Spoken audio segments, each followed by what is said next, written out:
నంద్యాల జిల్లా కొల్మిగుండ్ల మండలంలో 11 academy education centre project ఆధ్వర్యంలో టీచర్లకు శిక్షణా తరగతులు నిర్వహించారు.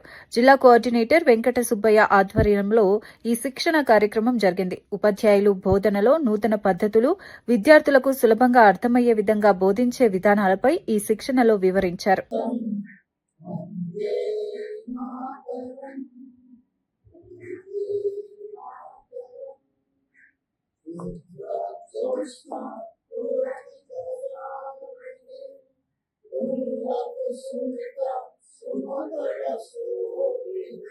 మనకి గ్రామాలలో సంఘ పెద్దలు వస్తుంటారు, కొంతమంది ఆర్ఎస్ఎస్ విశ్వ పరిస్థితి వాళ్ళు కూడా వస్తారు. అట్లా కూడా వచ్చినప్పుడు మన సెంటర్ను విజిట్ చేస్తారు కదా, విజిట్ చేస్తారు. మన దేశానికి స్వాతంత్రం వచ్చిందంటే ఎంతో మంది త్యాగం చేస్తే తప్ప స్వాతంత్రం రాలే. మహిళలు కూడా ఝాన్సీ ఉద్రమబాయి ఇదంతా చేసినా లేదా వాళ్ళ చరిత్ర గాథలు కథలు చెప్పండి, అప్పుడప్పుడు చేయండి. Venkata Subbaiah 11th academic education centre అని చెప్పేసి మన భారతదేశంలో పన్నెండు వ్యాప్తంగా పనిచేస్తుంది. అందులో భాగమే మన రాష్ట్రాన్ని కూడా పనిచేస్తుంది. ఆ రాష్ట్రంలో భాగంగా మన నంద్యాల జిల్లాలో కూడా ప్రారంభించినాము. దీన్ని ఈరోజు కొల్లిగుండ్ల మండలంలో బ్లాక్ లెవెల్లో సెలెక్ట్ చేయడం టీచర్లు అందరినీ కూడా బ్లాక్ లెవెల్ కోఆర్డినేటర్ ఆధ్వర్యంలో సెలెక్ట్ చేసి టీచర్లు ఈరోజు వారికి శిక్షణ అవగాహన ఇవ్వడం జరిగింది. బ్లాక్ లెవెల్ కోఆర్డినేటర్గా ఆర్ఎస్ శ్రీనివాస్ గారి పర్యవేక్షణ చేస్తారు.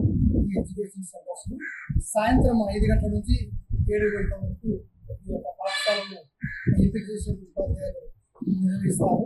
వారు భారతదేశ సనాతన ధర్మ సాంప్రదాయాలను చెబుతూ పిల్లలకు రెగ్యులర్గా జరిగే ఎడ్యుకేషన్ ఏదైతే ఉందో 1 నుంచి 8 తరగతి పిల్లలను అడ్మిషన్ చేసుకుని వారిని రోజు 5 గంటల నుంచి 7 గంటల వరకు ఆ యొక్క ఎడ్యుకేషన్ యొక్క ఫీడ్బ్యాక్ను తయారు చేస్తూ పిల్లలను ఎడ్యుకేషన్ పరంగా ముందుకు తీసుకోవడానికి గ్రామీణ ప్రాంతాలలోనే ప్రతి పంచాయతీ ఒక టీచర్ను సెలెక్ట్ చేయడం జరిగింది.